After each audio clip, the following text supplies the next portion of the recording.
Hello, everybody. Welcome.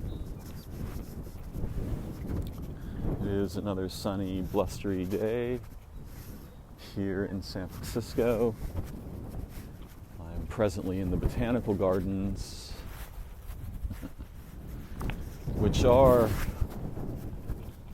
the spiritual heart and lungs. The whole Golden Gate Park thing is the organs, the living organs of a very dangerous and also partly beautiful city that I am privileged to be able to continue to exist in.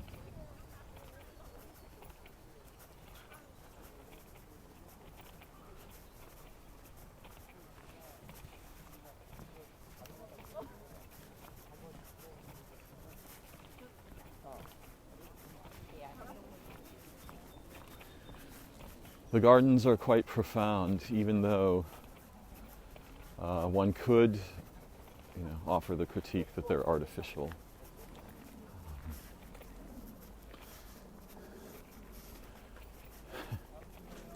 This whole thing is a bunch of sand dunes. But underneath those sand dunes, there's an aquifer, a vast aquifer, which I don't actually understand. I just know this from talking to Shannon, who used to work here, about the water system.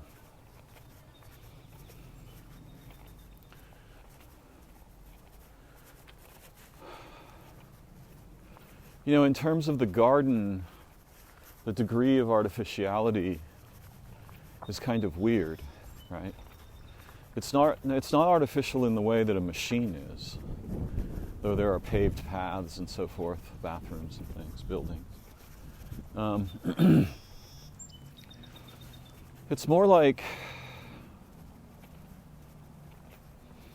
a collaboration between humans and nature. And some of those collaborations turn out amazingly. The potential for amazing collaborations is all there.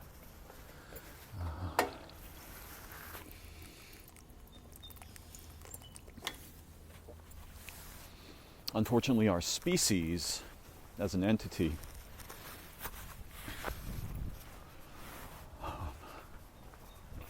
is not coherent in its relationships with itself, regular humans, origin, nature, so forth.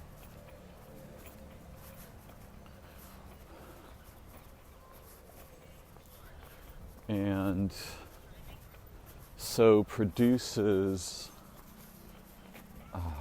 systems, right? Which I generally refer to as thrisps, that propagate and dominate our potential as a species.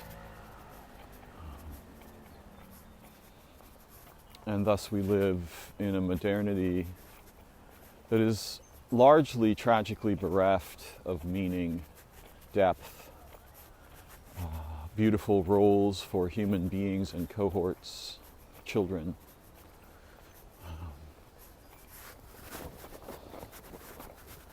And prisoneers our humanity. One branch of explanatory fiction is Wedico and evil and demons, but from perspectives I prefer, though I can entertain those ones, it's more a problem of absence, right? It's the absence of our communal intimacies and concerns, and the abstractions that drive commerce and war and prisons and so forth.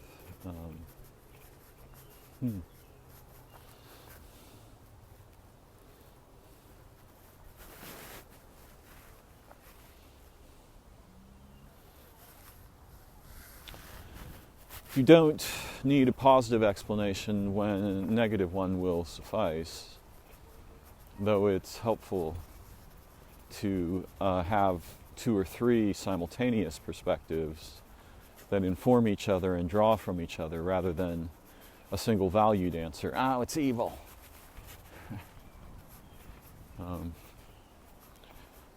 It's not evil, but the absence of intimacy and communal awareness, concern, relationships, which all get sucked up by technologies, including the technologies of the market. So those absences are sufficient to explain the evil.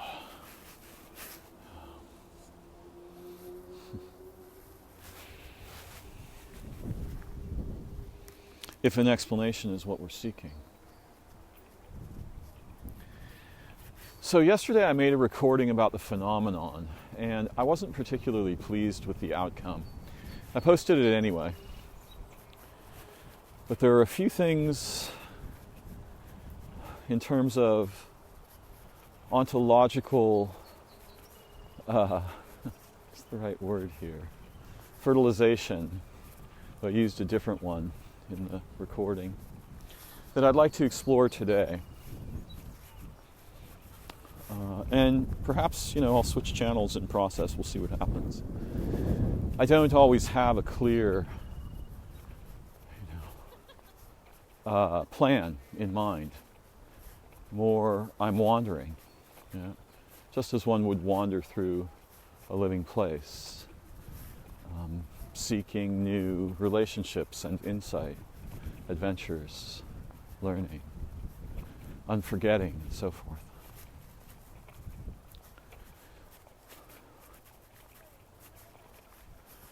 So, some of the things I want to clarify regarding some of the topics I explored yesterday or orbited briefly.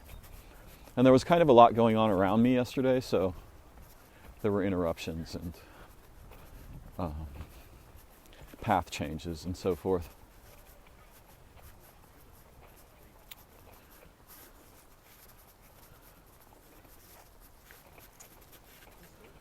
One of the, and everything that I'm presenting here, these are toys. Human knowledge is a bunch of toys. Our species and our own individuality is implicitly childlike. And it can mistake toys for reality, especially the toys of what we refer to as knowledge, which when reified, right, when concretized in our thought or behavior, awareness, consciousness, evaluations, reflection, that stuff is lethal, right? That's not actual knowledge. And this will take us into terrains that orbit the principles of measurement and equivalence.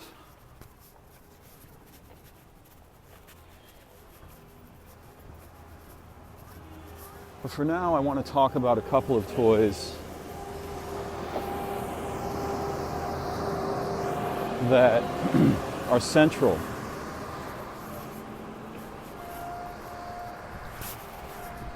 to both my experience and my capacity to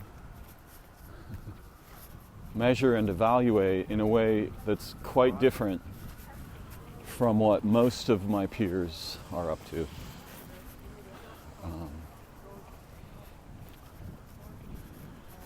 And I'm not going to go straight to the twilight zone, the outer space of things, which you can explore if you just search for the term Dandelion on my YouTube channel or my Medium channel, organelle.medium.com.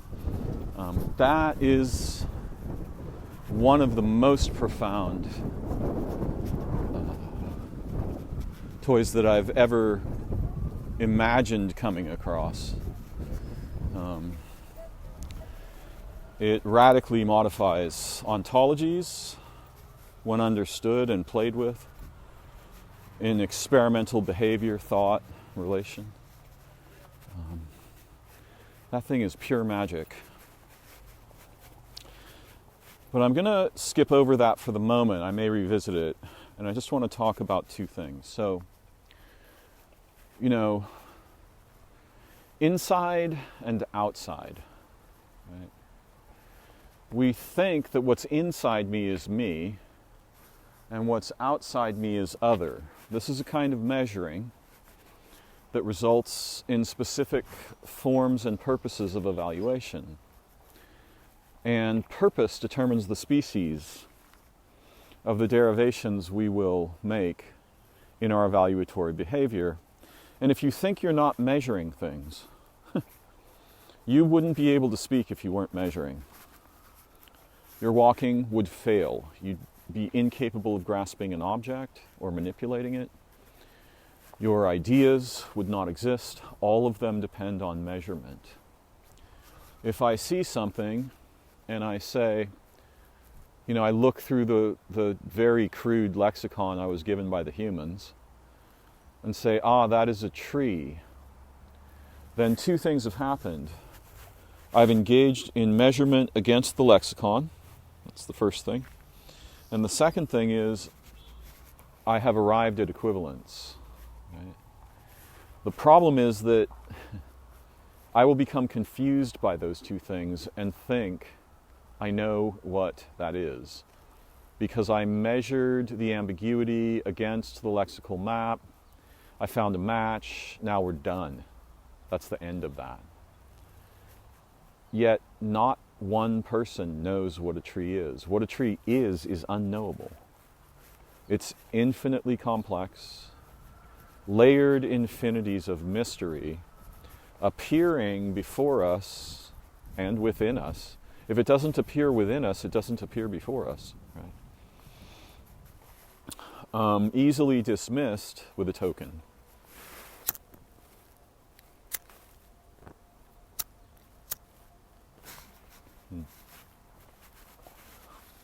So this measurement and equivalency thing is fundamental to much, if not all, of what we do as humans.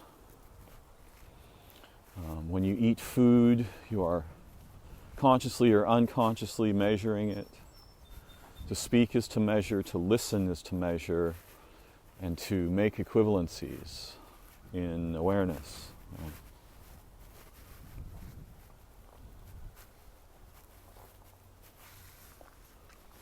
So inside and outside are very compelling. And there is no true state of affairs. Once again, inside, infinitely mysterious and complex. Outside, infinitely mysterious and complex. Switch them around, it's the same.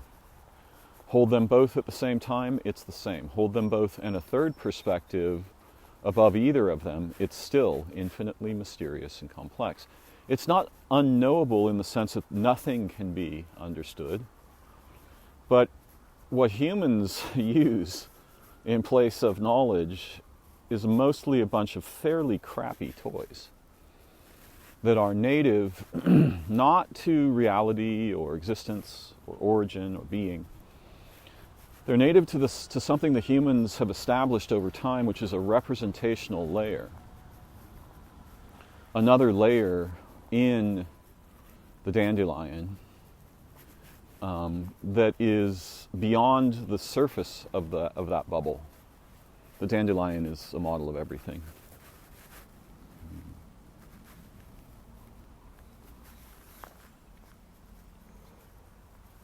Perhaps I'll sketch it briefly. But it is not outside you, you are it. So imagine that everything everywhere is collapsing to singularity, unity, sharing all the information that was, all the experience gathered in the phase state at the edge of the bubble where things look separate and feel separate, and then expanding from unity to apparent distinction, trees and raccoons and stars and the universe and stuff, so that most of the time the universe is not here, And a tiny portion of the time, it's not here because it's in singularity, and a tiny portion of the time, it looks like distinct objects, beings, systems, processes, and so forth. And there's a persistence of vision effect because the rate at which the collapse and expansion is happening is unimaginable. It's getting faster each time it happens. So what you see is the physical layer at the edge of this sphere is mostly not there, but it's very compelling if your perspective is anchored there. It's like a light flashing on and off. The faster it flashes, the less you can tell it's flashing. And if it's flashing trillions of times per picosecond, there's no chance of you telling it's flashing. The light just looks like it's on. And this is a toy of what's going on that's very profound. In this case, the onness is the appearance of separate physical beings, situations, and so forth. It's not irreal, but the degree of its realness is extremely modest compared to the other layers of the dandelion. And the layers go like this. The core is more than impossible. It's trans-impossible. Make a circle around that, you have the impossible, which is your actual nature, the impossible. Make a bigger circle around that, you have the probability space where the possibility space, where things become possible. Make a circle around that, you have the probability space. Now you're tending toward likelihood in that layer. Cause and effect have their origin. And then you get to the next circle around that one, which is semi-determinism. Likely probabilities start to collapse toward eventualities. And then you have the mostly deterministic, but incompletely so, next layer. And a very thin sphere around that layer is the physical. Right? And our consciousness is mostly stuck here. Right? We're stuck in the seemingly determinate-like layer of the physical expression of the features of the dandelion. When it collapses, everything is not merely one. It's trans-unified. It's explosively meta-unifying. And as you expand outward, that unity begins to take on the appearance of distinction through each of the layers. And there are transcentiences that live in the other layers. You could imagine that the core is God, but it isn't. God is transcendental to the entire affair. This is something more like a sacred toy that God has established, if you want to, talk about God.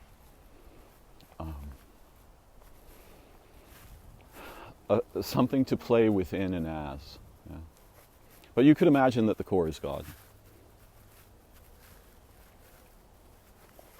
And so what we are is actually more than merely one.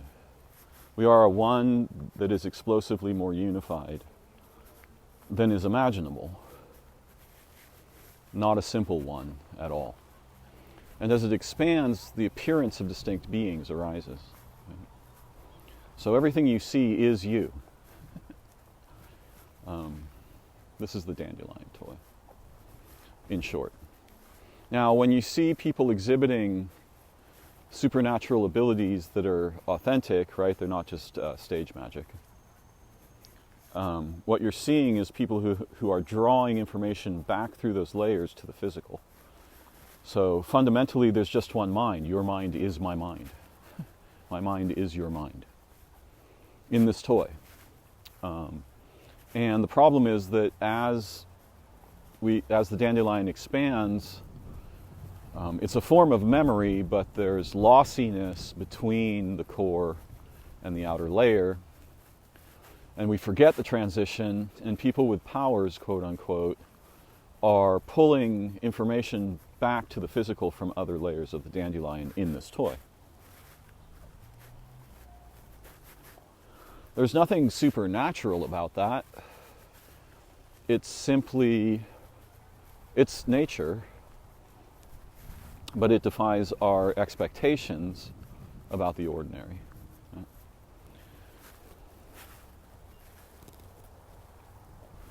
Now, I was talking yesterday about something very profound, which is that right now, you are enwombed, W-O-M-B, in a many-layered system that inverts your usual perspective. You think, oh, I left the womb when I was born. Nope. You merely transitioned from a human womb to a manifold of non-human wombs, which include the physical layer, all beings, the surface of the earth, the atmospheric layer, it's a part of the manifold, feature of the manifold.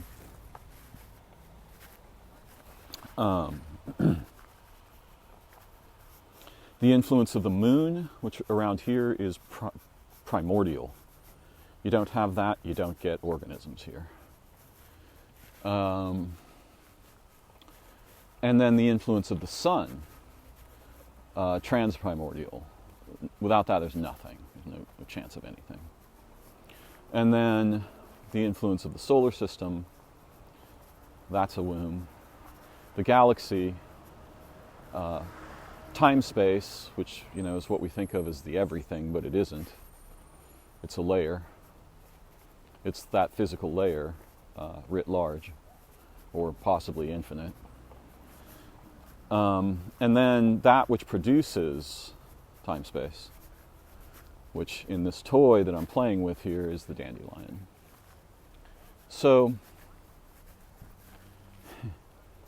these did not produce you the way you think your mother did historically in time. You think your mother produced you historically, and then you popped out of her, and now that production has come to an end and you're separate from her. Well, it's not untrue, but again, the degree of its truth is extremely trivial compared to the fact that your mother is always producing you throughout your lifetime, moment to moment. The fact that you left her body, or even that she is dead, does not matter much. Right? And it's similar but different with your father and your ancestors and your progeny. You are all producing each other moment to moment. And the same is true of this array of manifolds that I call these wombs. Yeah. They are producing you moment to moment. You are an expression of their nature, love, character, motivations, purposiveness, all of these things in this toy. Now again, I'm not trying to tell you how things are. I'm trying to show you a perspective that you can play with that makes what the regular humans are doing look like painting in poop with their faces and dancing around about the results. Which no one would ever do if they could find another option. Now, is this testable? Yes, you can test it. And you'll find that it's more veritable than most of the toys you can possibly come across. But is it a fact? No. Facts are produced by purposes, and they are ways of slicing manifolds and dissecting them into parts, and then holding up the parts as though they are in precedence to the unity, and then backtracing from the parts to little features of unity that you manage to derive according to why you made the cuts in the manifold of unity in the first place.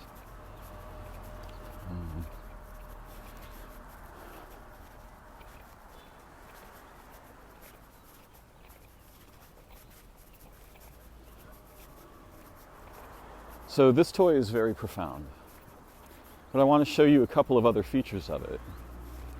Instead of thinking of the Earth as a planet in space, separate from space, and all of the beings here as separate, like unique to Earth and this is the only place that organisms live and all that.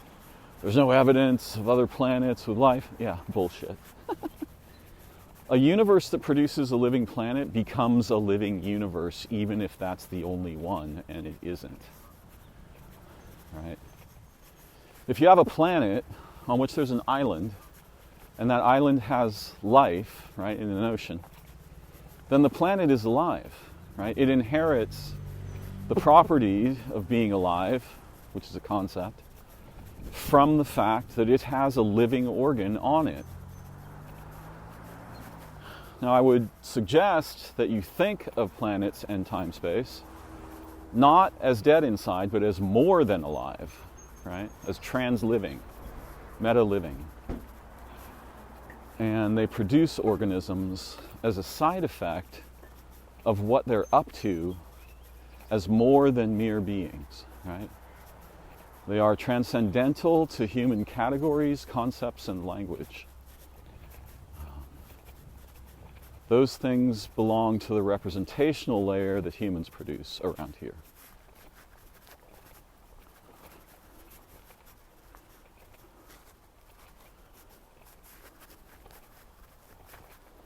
So I want you to think of the Earth.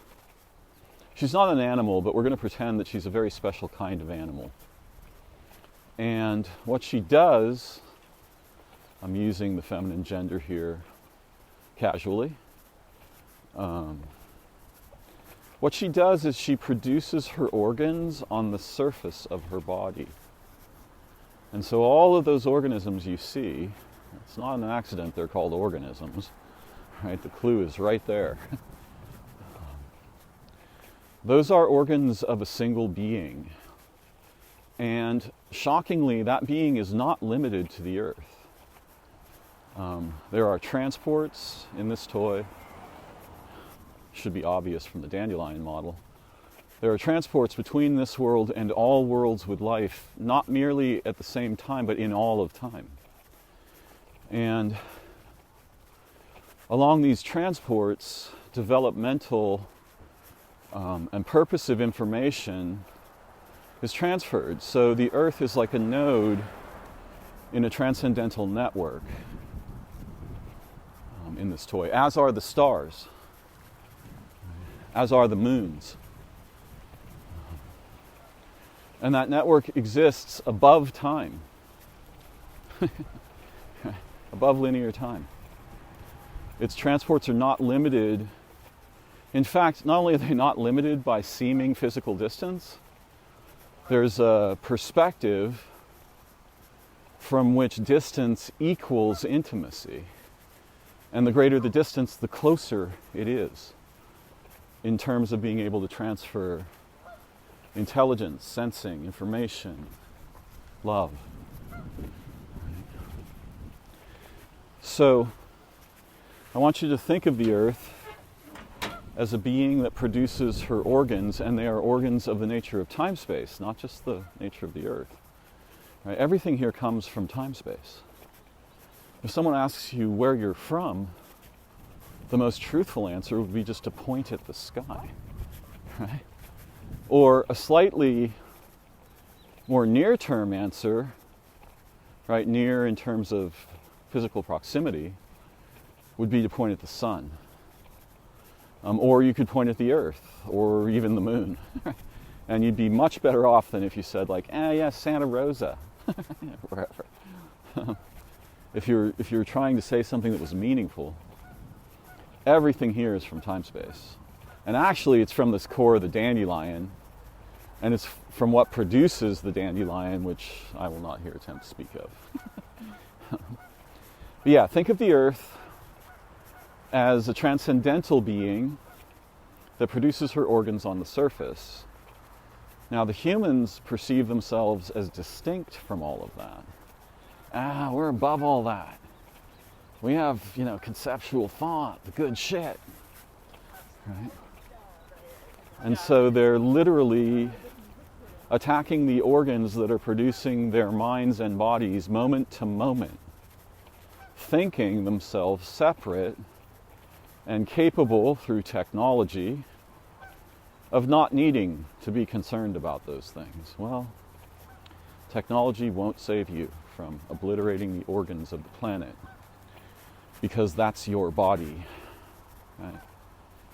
You are an expression of the sun, the moon, this world, time-space.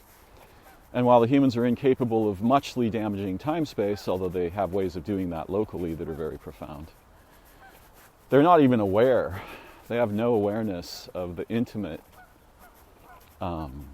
co-developmental nature, right? All usually called interdependence of the living beings of Earth and the transcendental beings that produce them naturally. So if the Earth is a being who produces her organs on the surface, then our species is one of those organs, and it's important, but it is lethal to the other organs at present. It was not always this way. This is a matter which has developed over millennia, but particularly over the past 500, 200, and 100 years of human development, or, devolution, if you will. So if you realize that the Earth is a being that produces her organs as apparent children of her natures, characters, motivations, and dreaming, then it is impossible that you are not the same thing as all the organisms that you see. There's a category above what the humans play with, though they have a word for it. They just call it life. Just like the tree, they have no understanding why are things alive, and they're trying to find mechanical explanations for this. Right? Oh, these amino acids combine and lightning struck it, and damn, you got a self-regenerating system. Yeah, bullshit. I mean, there's a degree of verity in that approach, but if that's what's generating your measurement and evaluation, you are blind as... You're more blind than blind people. Not that there's anything wrong with blind people, but this kind of blindness is terrifying.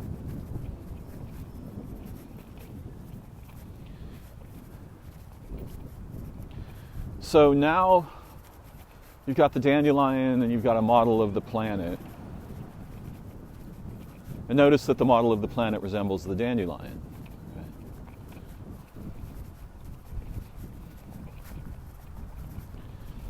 Now I want to change how you think about the sun.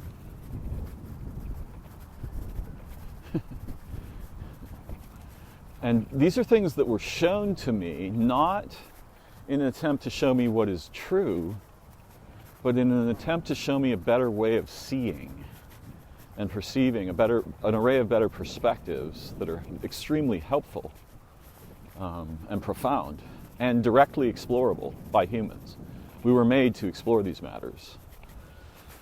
We've had the organs with which we would explore them amputated by culture and language and commerce and media and science and religion and war and all of these things, commercialism, money. But we are born to explore these things and to embody them relationally, intellectually, creatively, all these things. So the humans think the separate Earth, separate from all other planets, impossible. Separate from time space, impossible. Just magically produces organisms, impossible. Really, totally impossible. There's no chance of this happening. If the Earth were separate in that way, there would be nothing here. And that the humans, separate from all the organisms and time space and all of that, are trying to, quote, figure it out. Insane. That figuring thing is a feature of a hyper-dominant left hemisphere and a highly inhibited right hemisphere-like way of being in awareness and consciousness in the world.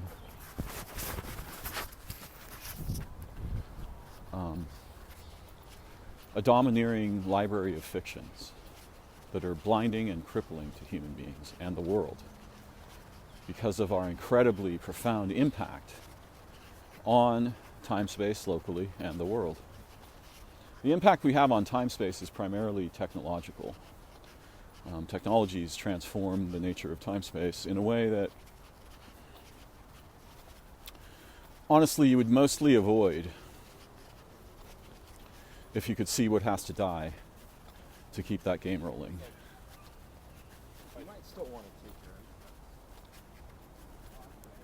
So I want you to think about the sun in a very different way as well. Humans think the Earth orbits the sun, it's separate, we're separate from nature, blah, blah, blah, blah, all these nonsense things. I want you to think about the sun very differently. I want you to think about the sun as the bubble of the effect of Sol, our star, on interstellar space. And that bubble is probably kind of teardrop shaped. The sun is traveling in interstellar space and it's wrestling with the electromagnetic and trans-ordinary physics features of interstellar space in order to produce a protected, coherent bubble, this teardrop shape, that's like a vehicle in which it is traveling. And it just, it has missions and purposes. They're transcendental to things you can think. But it's more than merely a being. Effectively, it's a god. Though if you're really threatened by that, you could think of it as an angel. So I want you to think of the sun as that vast teardrop-shaped bubble in which, when you look up in the sky and you see the star, our star, which is our origin, moment to moment, right? That goes away, everything goes away. Nothing here. Nothing alive anyway. I want you to think of the sun as that huge teardrop. And I don't know I don't offhand know what percentage of that bubble is occupied by the star.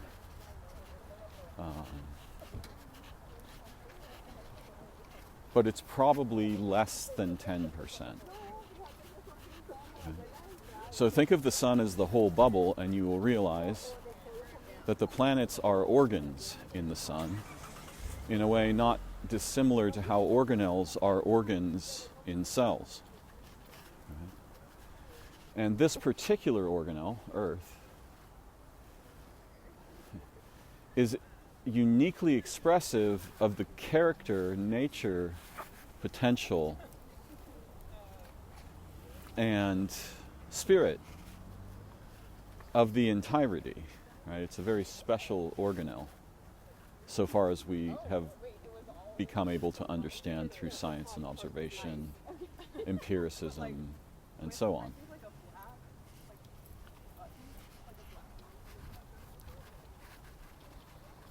And that means that you are inside the sun.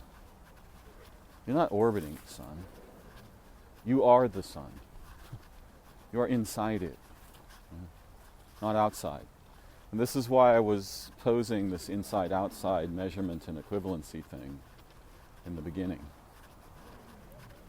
And the sun is inside an array of other manifolds that include interstellar space, galactic space, intergalactic space, intragalactic space, intrastellar space. All of these manifolds, right? And this layered array of manifold wombs are producing your mind, your body, your motivation, your character, your drives, your antipathies, moment to moment, in the now. You are being produced in the now by the now. You're not a historical feature, produced and then set off on your own. There's no on your own. There never was. There cannot be. There are no single objects, right? And fundamentally, there are no separate beings. They're no separate beings.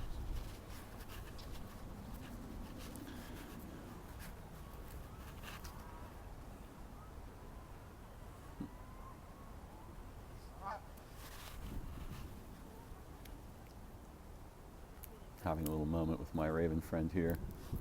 He knows I've got the bird heroin.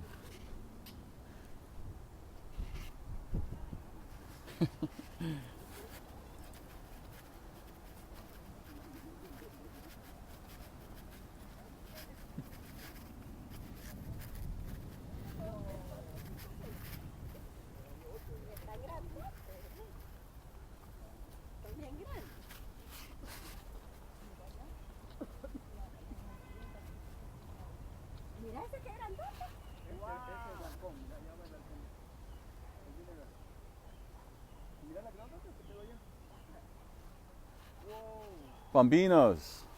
Yes, they have children. Yeah, yeah. There, yes. Yeah.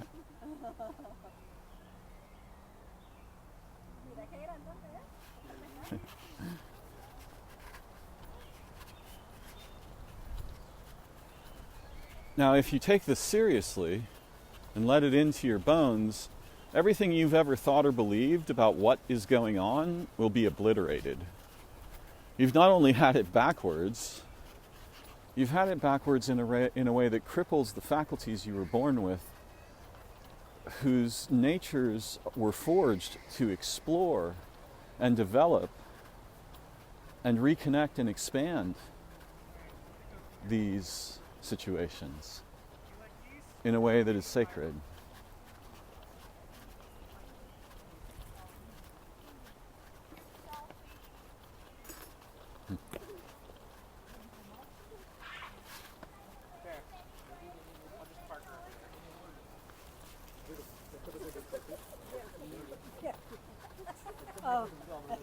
So these toys are extremely profound, and they are much more like your nature than anything the humans have ever told you. They would obliterate science, religion, war, commerce, all these things. And would establish an entirely miraculous library of ways of having a mind and things you can do with it. Let me be really clear about something. Your mind was not made for thinking.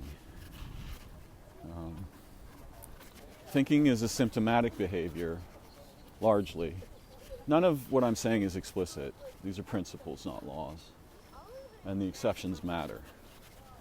But yeah, your mind is made for thinking the way birds are made for being nailed to walls. Thinking is a symptomatic thing that humans do when they're isolated. And it leads to despair, where it doesn't just lead to more thinking, right? It is a kind of a recursively self-informing behavior. And it can be done with beautiful results. It's not only bad, but it's mostly symptomatic. Your mind is not made for thinking. It's made for travel in what I call the myarch, which is the unique, personal, and transpersonal, more than merely personal, network of relations you have in the dandelion and beyond it. So the myarch is a web. It's your unique, I'm going to use the word personal even though I don't mean that. It's your personal web of relations with all beings in all of time and all situations in all of time. And one of the features of the dandelion produces something that the humans would, I haven't heard too many words for this. I think Teilhard de Chardin may have coined something like the noosphere, and others have used the phrase Akashic records. And these phrases don't refer to a single thing either. There are no single things. Humans use singularity as a convenience. in navigating representational space. And there are much better purposes for that space than what humans generally use it for, though some humans use it brilliantly. And children are really good because they're not yet compromised. Human children are just as interesting as UFOs. Those are brand new and complexly hyper ancestralized, right? They're myriads of ancestors, layered wombs of ancestors arrive as a human child, which is essentially a localization of a vast array of impossibilities. And then the humans mostly ruin that situation, thinking that they're preparing their child to survive in the human world. What they're really preparing them for is to be subjugated to representational cognition. And RepCog, again, it's not only bad, right? It's like technology. It could be, it's possible to implement it intelligently. Our species has largely failed at that task and continues to fail ever more momentously and catastrophically as we develop machines, which again are not only bad, right? But what guides their production, implementation, and use profiles? Well, what guides it is the absence of anything resembling intelligence, awareness, love, mutual concern, environmental intimacy. Yeah? That stuff just all gets thrown in the shredder by our species. And that game is short-lived. If something doesn't interfere with that right quick, our people will snuff this planet. And it's not hard to snuff a planet. You just go after the atmosphere. There's other ways to do it too. But you can go after the cellular constituents directly with tech. And the humans are busy attempting to do that. Right? Wi-Fi doesn't affect humans. Bullshit. Anything that affects cells affects humans. And the smaller the organism, the more delicately sensitive it is to anything that disturbs the electromagnetic fields produced by nature and the sun and the moon. You fuck that up, you're fucking up the fundamental basis of life. Your cells produce proteins using electromagnetic sensing and manipulation. So if you think that electricity and radio signals don't affect that, you have not begun thinking yet. Or you're just a corporation and you're telling lies to sell products, to kill people and beings everywhere, everywhen. All right, so where are we going to go from here? Yeah, you are the sun. Moment to moment, the sun is producing you. We are inside the sun. What we're orbiting is like the nucleus of that being, right? Similar to the nucleus of a cell, from this toy-like perspective. Oh yeah, the Akashic records. So, either within or outside the dandelion, there is something that resembles, I guess the most obvious human metaphor is a library. But nothing is lost. And when I say nothing, I mean like no movement of any photon that ever moved, if indeed they are moving, which I suggest they're not. No interaction between anything, no moment of experience of any being is gone. There's something transcendental to memory in the anatomy of the myarch, and that also is directly accessible to human awareness. Our ancestors used it all the time. We still use it, although we use it primarily to figure out math problems and invent new technologies and so forth. Though there are people who use it for purposes closer to what its natures would prefer.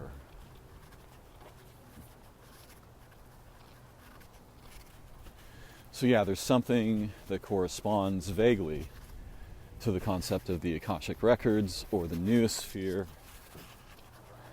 but it is transcendental. It is the degree to which it is transcendental to those concepts renders them trivial in comparison. Mystery has precedence, right? This is because everything here is impossible. We think, well, no, it can't be impossible because here it is. It's real. It's right in front of me. Yeah, you haven't really understood what impossible means yet. I'm not talking about impossible in human representational cognition. Most things are impossible. Cars were impossible. Flying was impossible. You'll never get humans to the moon. Impossible. I mean, everything we've ever accomplished was previously impossible. Writing. So what I'm trying to get at is that the myarch, the dandelion, it naturally transfers impossibility into the outer layers the way a star transfers light into beings. Right? It makes the impossible come true. This is its nature. My raven friend has followed me all the way around the lake. What are you? You're hopping? You're hoppy? There's nothing on the ground to threaten you. There's no threat. Oh, I see. I see what the threat is.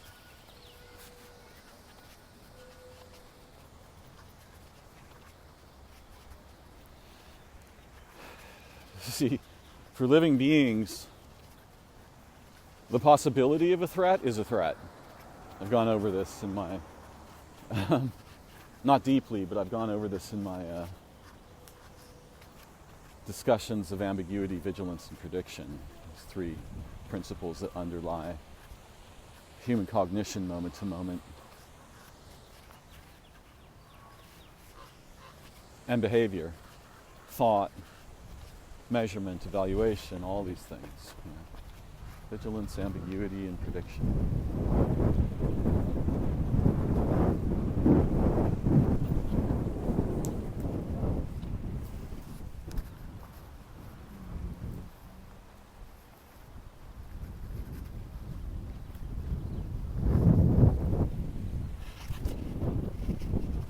I'm in a very blustery area for a moment here. So there may be a little noise. Yeah, somebody recently was brought to my house and was claiming that somebody on the internet was psychically attacking her. And I asked, I checked into the situation with my intuition. And I know from personal experience that the possibility of being psychically attacked is itself a psychic attack. So this is one of the problems with recursion and self-reference in thought and awareness. I exist, someone therefore may want to attack me. There are people who are psychics. They might have found out I exist. Right? It just becomes a recursive, self-generating tree of paranoid, weirdly self-important delusion. Not that there are no such thing as magical attacks. There are. But common moderns subjected to them, not very many. Either that or all of them, right? In which case, it's not going to help you to think about it.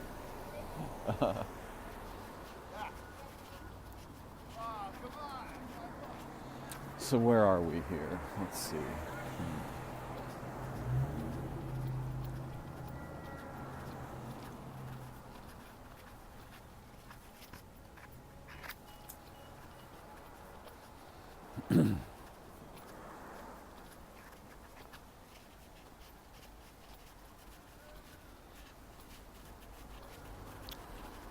The dominance of left hemispheric-like motivations and perspectives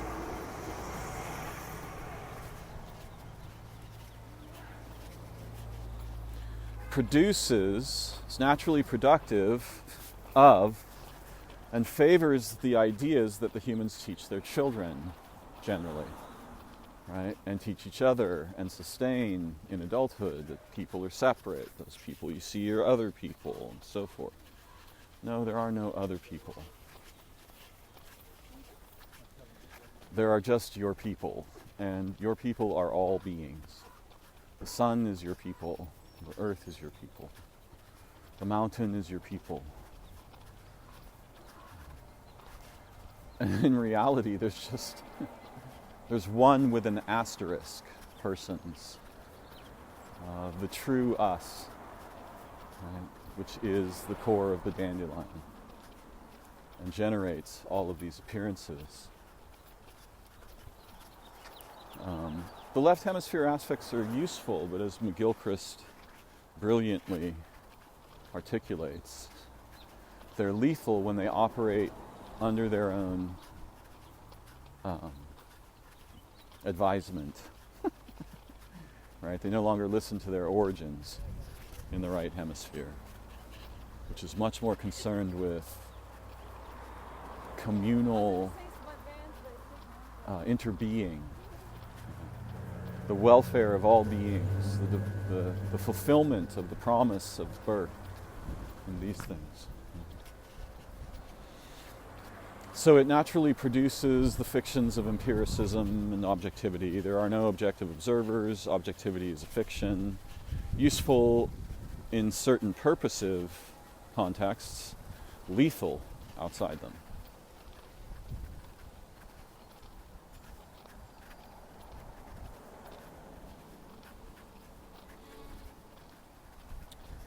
I think perhaps for today, I've covered what I wanted to highlight from my previous conversation on the phenomenon,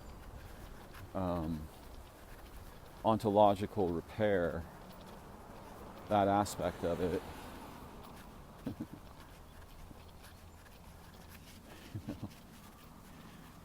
The humans who don't know what anything is are trying to figure out what transcendental things are. And UFOs are certainly transcendental to the human category tree, so good luck figuring that out.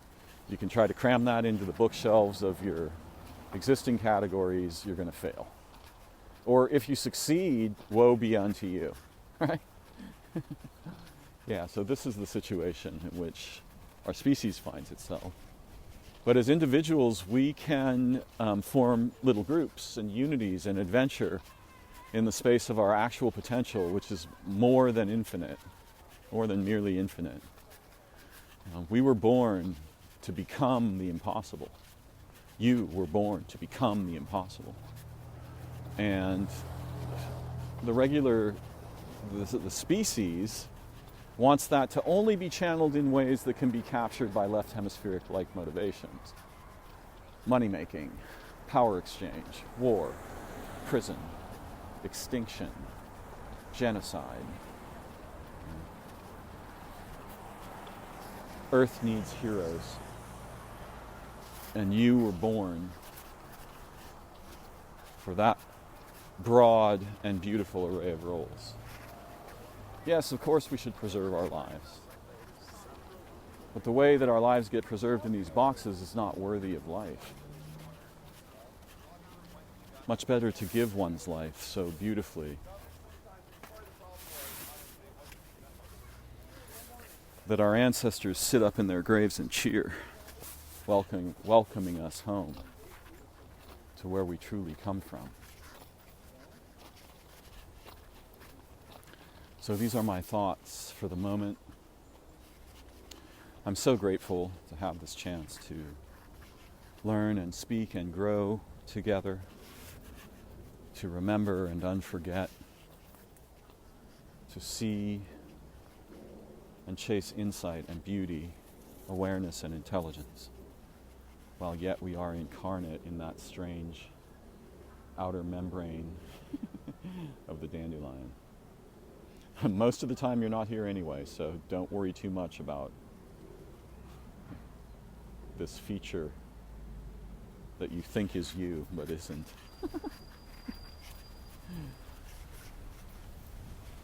I welcome your questions, your tickling of the algorithm.